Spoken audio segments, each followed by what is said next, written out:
thinking before in a fairly stupid way, I think, about interior and exterior.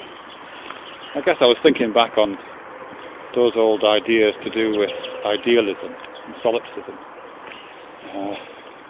That idea that Descartes had, that the only thing you could be sure of was the fact you were thinking, because everything else could be the product of a malicious demon, giving him a kind of virtual experience.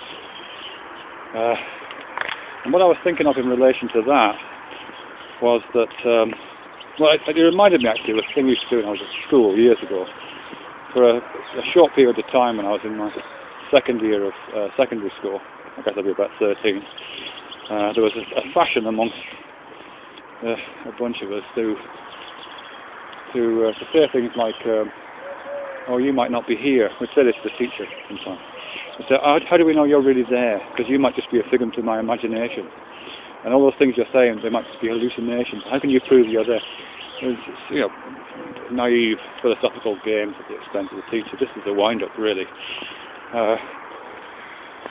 And in a sense, it's a kind of Cartesian demon in operation when you make those claims.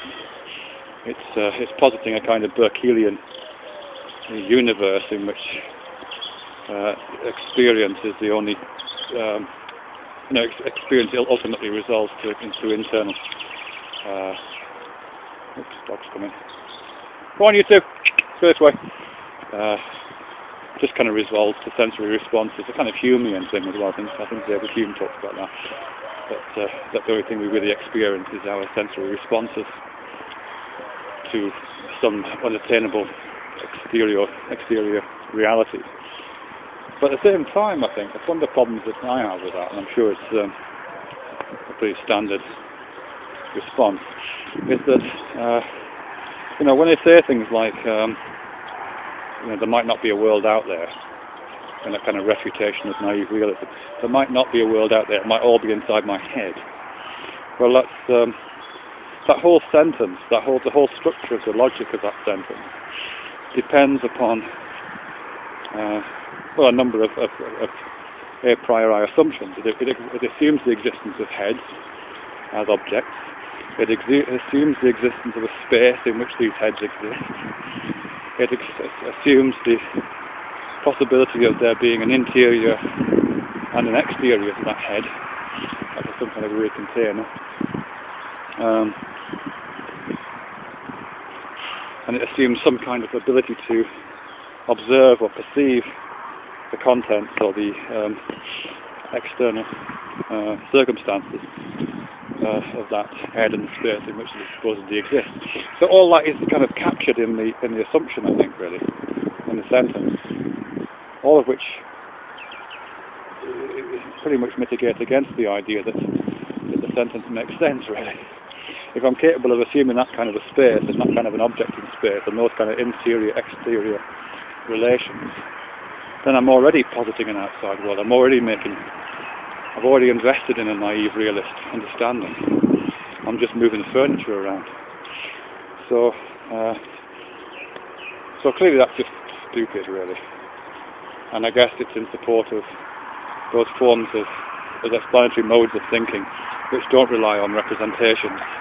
They don't rely on me thinking, I've got these pictures of trees in my head. Are there really trees out there which correspond to these pictures of trees in my head? That's a kind of naive representation of an account. And it's that kind of an account which leads to that mistake of thinking, I'm sure. So the other accounts which don't demand representation of the account, like Wellman's reflexive monism, I think it's reflexive monism, something like that, like some of the stuff that Mark Johnson talks about, and other kinds of representationist accounts, inactive kind of models of perception, for example. Avoid that error, I think, by placing the contents of the mind out there in the world where they should be. So when I say I can see the tree, I'm not representing the tree inside my head.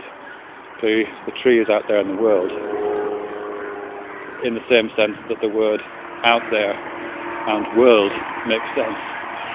It's all part of the same, ultimately I guess, kind of poetic means of interpreting experience. So why am I talking about that? Right, okay. The reason why I'm talking about it and why I'm prompted to mention this is a very specific thing that I just saw a few minutes ago on the path. I was walking on the path by the canal here, and I saw a frog on the path ahead. Barking away. Come on, you two. I saw a frog on the path ahead. I didn't want to step on it, so I slowed down. When I got to it, I saw it wasn't a frog at all. It was a leaf that was curled in a certain way to make it look like a frog.